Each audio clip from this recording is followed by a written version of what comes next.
আমি একটা বয়স্ক স্বামী খুঁজছি, কারণ বয়স্ক স্বামীরা খুবই ভালো রোমান্টিক। তো দেখা গেছে এই বয়সের ছেলেরা ঠিকমতো বউকে আদর যত্ন করতে পারে না, আর বয়স্ক ছেলেরাই বউকে আদর যত্ন করে বেশি। তো আমি বয়স্ক ছেলেদেরকেই চাচ্ছি। আর বোঝেন তো, এই শীতকাল এসে গেছে, এখন এই শীতকালে আমি চাচ্ছি একজন হাজবেন্ড। আচ্ছা, শীতকালে হাজবেন্ডের দরকার কেন পড়লো আপনার? হ্যাঁ, দরকার পড়বে না, কারণ শীতকালে একা একা ঘুমাসি, আর এতদিন তো অনেক একা ঘুমাইছি, এখন তো আর ভালো লাগে না একা একা ঘুমাইতে।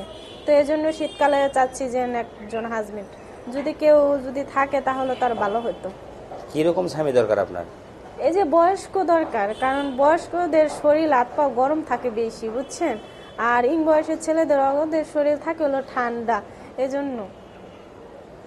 ও আচ্ছা, তো আপনার ফ্যামিলিতে কে কে আছেন? আমার ফ্যামিলিতে মা বাবা ভাই বোন সবাই আছে। তো সবাই আছে, তো আপনি কেন প্রতিবেদনে আসছেন? আমি আসছি, আমার ভালো লাগছে তাই আসছি। প্রতিবেদনে অনেক অনেক মেয়েরা দেখছি যে ভালো ভালো হাজবেন্ড পেয়েছে, ঠিক আছে, এই জন্য আমার আশা হয়েছে। আচ্ছা, তারা কি সুখে আছে না দুঃখে আছে, এটা আপনি হ্যাঁ, কেমনে তারা সুখে আছে, অনেক অনেক সুখে আছে। এটা কেমনে জানলেন আপনি? হ্যাঁ, তাদের সাথে মোটামুটি অনেকের সাথে যোগাযোগ আছে, তো এই জন্য আমি বুঝতে পারছি যে তারা সুখেই আছে। আচ্ছা আপু, আপনি বিদেশি না দেশি বাংলাদেশি এরকম কোনো? সমস্যা নেই, দেশি হোক বা বিদেশি হোক তাতে কোনো সমস্যা নেই। বাংলাদেশি হলেও হয়, বিদেশি হলেও হয়, কারণ দেখা গেছে যে এখন একটা স্বামী দরকার যে শীতকালের জন্য, সে যেই দেশেই থাক না কেন, কোনো সমস্যা নেই। আচ্ছা, তো একটা জিনিস সেটা হলো যে আপনার মনের মানুষের জন্য আপনি এখানে আসছেন, তো আপনার বাবা মা কি পারতো না আপনার মনের মানুষ দিয়ে দিতে? হ্যাঁ, বাবা মা পারতো, কিন্তু বাবা মার তো ওরকম নেই, অর্থ সম্পত্তি নেই যে বাবা মা পারবে। যদি বাবা মা যদি ওরকম থাকতো তাহলে ঠিকই পারতো। তাই? জি। আপনার নাম কি? আমার নাম আমার নাম হচ্ছে রুনা। আপনার বাড়ি? আমার দেশের বাড়ি শরীয়তপুর। বুঝি না, জোরে বলেন। শরীয়তপুর। শরীয়তপুর। জি। আচ্ছা আপু, আপনি শীতের সময় জামাই খুঁজতেছেন তাই না?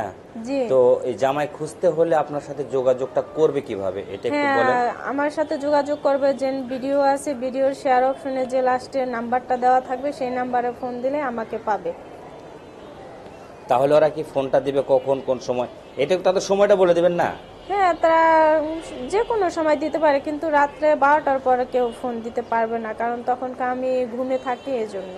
না, রাত 12টার পর ফোন দিলে অনেকে দেখেন যে হয়তো বিরক্তকর ভাবে ফোন দেয় হ্যাঁ হয়তো হ্যাঁ, আপনাকে। অনেকে তো সেটা বলেন যে আসলে আপনার মনের মানুষ যে হবে সেই একটা না, কিছু। সবাই তো আর ফোন দিবে না। যে আমার মনের মানুষ হবে সে আমাকে ফোন দিবে, কারণ তার মনের সাথে আমার মন যদি মিলে যায়, ঠিক আছে, তাহলে তো তাকে আমি বিয়ে করবো। আমি তো ভাইয়া 10 জনকে না, আমি একজনকেই ভালোবাসবো, একজনকেই বিয়ে করব।